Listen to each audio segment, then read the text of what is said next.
কাজ করে।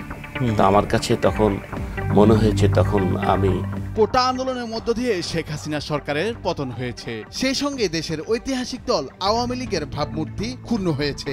গত 15 বছরে হাসিনা সরকারের অধীনে থেকে পুলিশ বাহিনী যেন দানবে পরিণত হয়েছে, জনগণের বন্ধু না হয়ে স্রেফ শত্রুতে পরিণত হয়েছে। যে উচ্চপদস্থ কর্মকর্তাদের হাত ধরে পুলিশের এই অধঃপতন, তাদের মধ্যে অন্যতম ঢাকা মহানগর পুলিশের সাবেক কমিশনার আসাদুজ্জামান মিয়া। সম্প্রতি যিনি অবৈধ সম্পদের পাহাড়ের কারণে আলোচনায় এসেছেন। শুধু তাই নয়, তার বিরুদ্ধে বিবাহ বহির্ভূত অবৈধ সম্পর্কের অভিযোগও রয়েছে।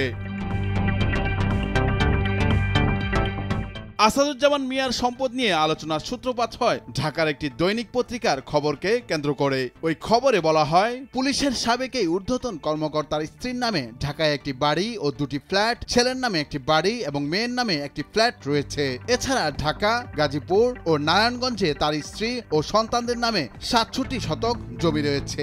এই 3 জেলায় তার পরিবারের সদস্যদের নামে রয়েছে আরও 166 শতক জমি। প্রতিবেদনে আরো বলা হয়েছে, রাজধানীর বসুন্ধরা আবাসিক এলাকার এল ব্লকের লেন 1-এ 166 এবং 167 নম্বরে 10 কাঠা জমির উপর সাবেক পুলিশ কর্মকর্তা আসাদুজ্জামান মিয়ার স্ত্রী আফরোজা জামানের মালিকানায় 6 তলা একটি বাড়ি রয়েছে। রাজধানীর ইস্কাটনেও আসাদুজ্জামান মিয়ার স্ত্রীর নামে একটি ফ্ল্যাট রয়েছে। আরো একটি ফ্ল্যাট রয়েছে ধানমন্ডিতে। এর বাইরে সিদ্ধেশ্বরীতে আসাদুজ্জামানের মেয়ের নামে একটি ফ্ল্যাটও বরাদ্দ রয়েছে। প্রতিবেদনে বলা হয়, গাজীপুরের কালীগঞ্জের চাঁদখোলা মৌজায় 2017 সাল থেকে 2019 সালের মধ্যে সর্বমোট 106 শতক জমি কেনা হয় আসাদুজ্জামানের স্ত্রী আফরোজা জামানের নামে। এছাড়া 2018 সালে কোয়ামোসাইল কায়েতপাড়া মৌজায় আফরোজার নামে 28 শতক জমি কেনা হয়। একই বছর একই মৌজায় আরও 32 শতক জমি কেনা হয় তার নামে।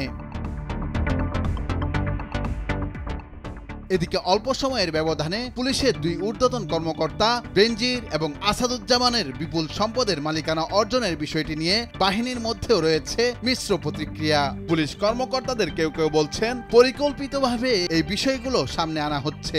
এভাবে চলতে থাকলে ভবিষ্যতে অবসরের পর অনেক কর্মকর্তা বিপদে পড়তে পারেন।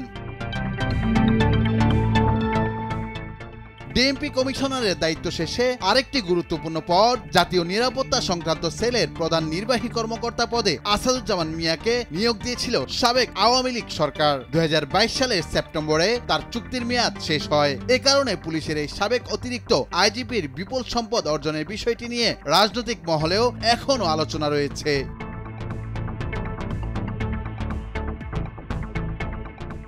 নুরুল আফসার, নিউজ ডেস্ক, ভোরের কাগজ।